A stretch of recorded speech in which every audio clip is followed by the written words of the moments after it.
I was asked to show how I do my mitered quarters as well as add the handy hangers to it. So what I do is pretty much the following. I happen to have a Gryphon miter saw, which is phenomenal. They're not cheap, but they are fantastic. So whatever size cane I'm working with, I always cut one piece that's 90 degrees on one end and 45 on the other end. So in this case, we'll come to this corner here. So I know that I want a 45-degree angle at this corner. So I'm going to slide this over to here. And I'm going to slide this up to here. Make sure it's in as tight as it can be. Now, in this case, it's not a big deal because we're going to obviously go from right here. I'm just going to take it right at this corner. But just to make it easier, we'll go from down here. So I will just mark it right there. And then I'll cut this at 45 degrees and I'll be right back. So what I was getting at is this first one's really not important because you can cut it anywhere. It doesn't really matter. You can't be wrong on this first cut. So for example, now just to show you these two come together, it's going to be a 45 no matter what. But then we'll come down here to this corner. So what I'll do is, in fact, I like to use some pins just to help things not move around for me. I'm trying not to get in your way, but it's a little challenging. So we'll set this corner up here properly. All right, now we know that that's a good corner. We don't want this to move now. So we'll bring this cut piece down here, slide it in.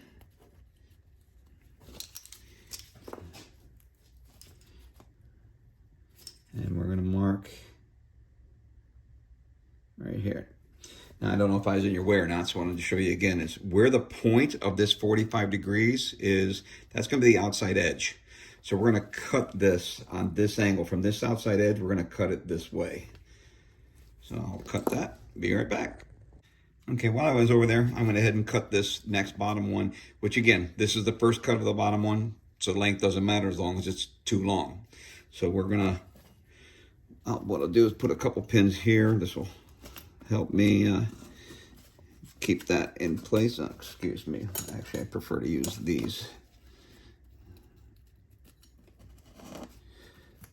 It just gives me something to push it up against and make sure it's relatively snug, that this is staying in place. So then I'll bring this over and I'll bring this one down. And it's a good 45-degree corner right there right now. So my cut piece, I'm going to bring it over here. And I'm going to bring it into this edge. I'm trying not to get in your way, but again, a little challenging.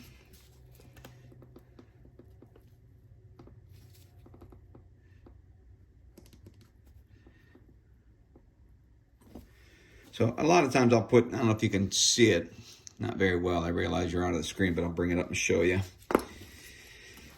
So this is kind of what it looked like down below. It was something like this. So I'll put the straight line on because I know that this outside edge is where we're going from. And then I'll put this line on it like this. Sorry if you can see that right here. And the reason is when I get over to my saw, I don't have to guess. I know I'm cutting this angle from this point. Be right back. All right, I've cut this one and I've also put a support rail here. Again, they're not necessarily a deal breaker, but it helps because if you can keep things together and from moving, your life is just easier.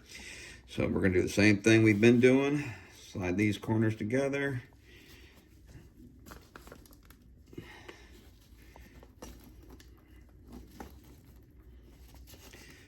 There we go.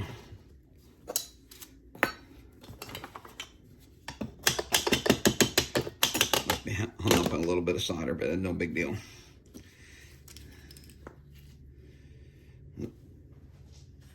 Okay.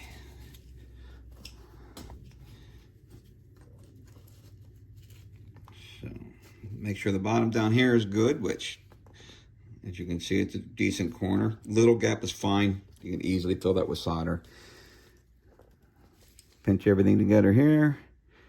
Draw that straight line. Again, I do this 45. That way I just know for sure what way I'm going. And I'll cut that one, be right back. One thing I didn't mention in the beginning is I had a 6-foot long piece. And what I did was I measured this. This is 12 inches. I just added 1 inch on each side. I went to 14 inches. So I cut 2 14 inches and 2, I think they were 10 inches.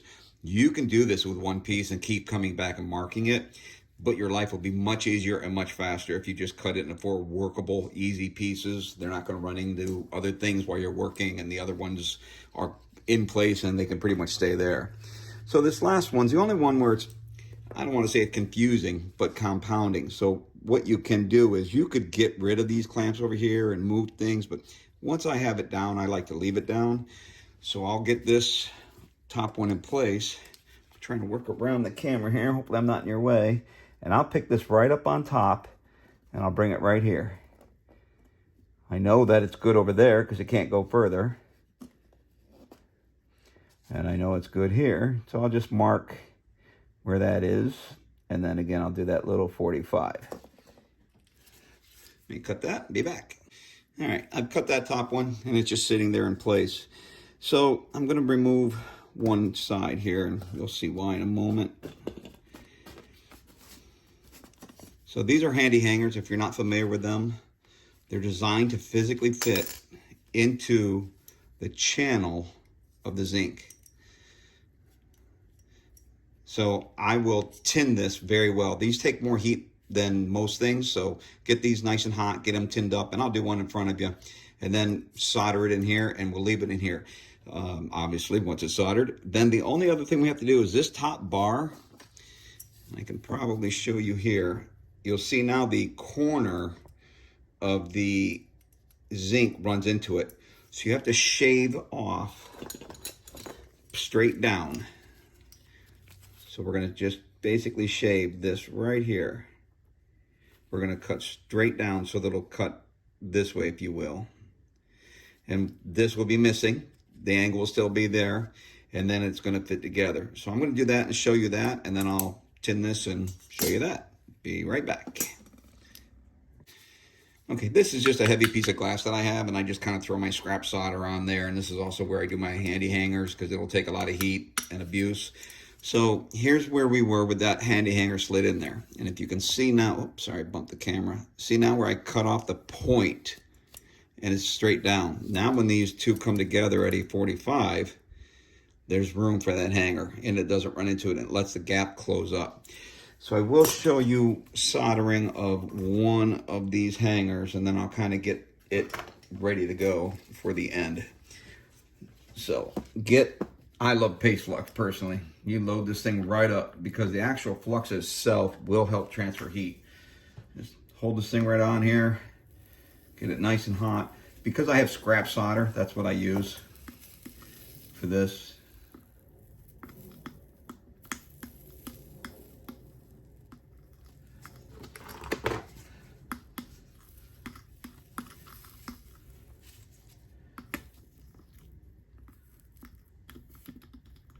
You just want to get it nice and tinned up. Lots of heat. And we need to turn it over just to make sure the backside's good. Don't worry about it if you fill the eye up. You'll be able to easily get it out.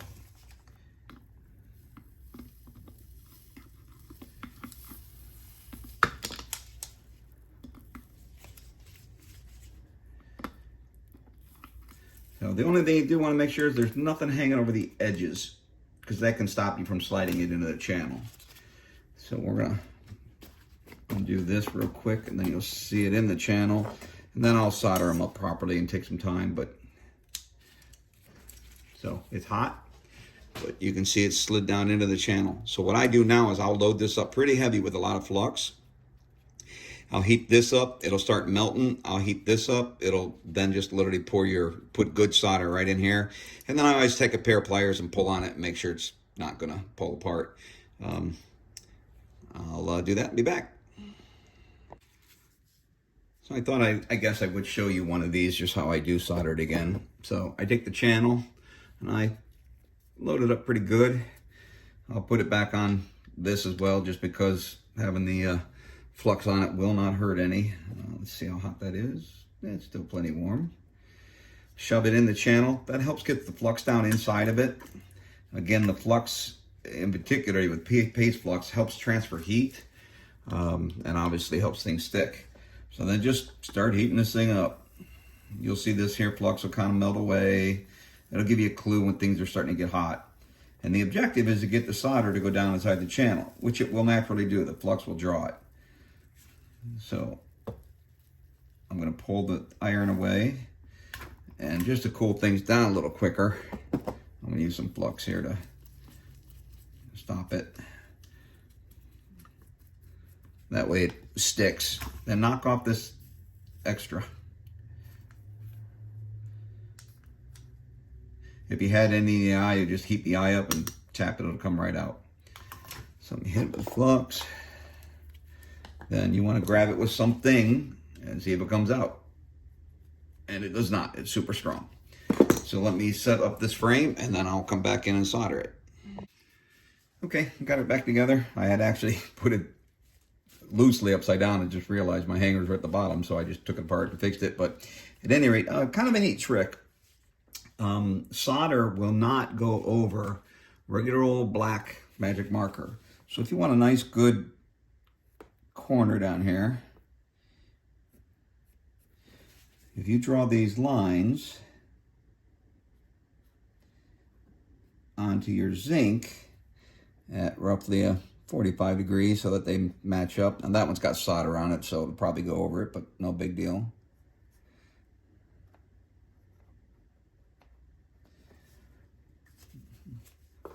So then we flux this thing up.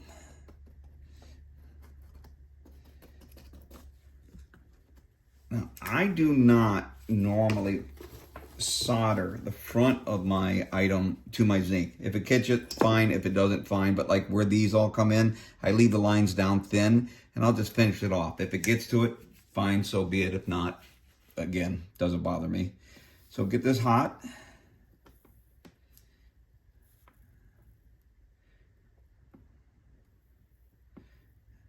And just get some enough to stick. And then move to the next one. This one's got a little gap in it. So we'll just have to kind of tap up and down.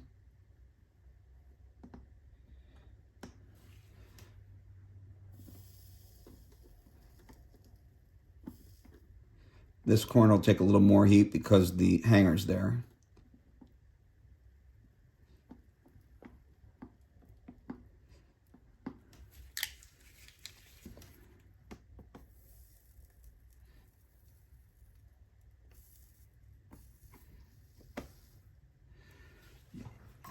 Then I like to turn it over and do the back, and then I'll come back and touch up this front, make sure it's good to go. But we'll just make sure there's no obvious issues. All right. So on the back, I will put flux here, and I will solder each one of these seams. Any seam that reaches the zinc, that's where I will flux it. That's it. So I just wanted to show the grapevine miter saw. Some people call it a chop saw. It'll do anywhere from beyond 45 degrees both ways in a straight cut.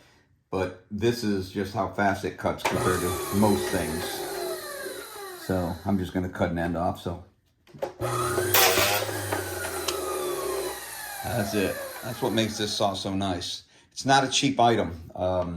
Like, for example, at this time, while I'm filming this, I happen to have a used one, and I'm selling it for $175, but I think new ones are very close to $300. So, just wanted you to see it.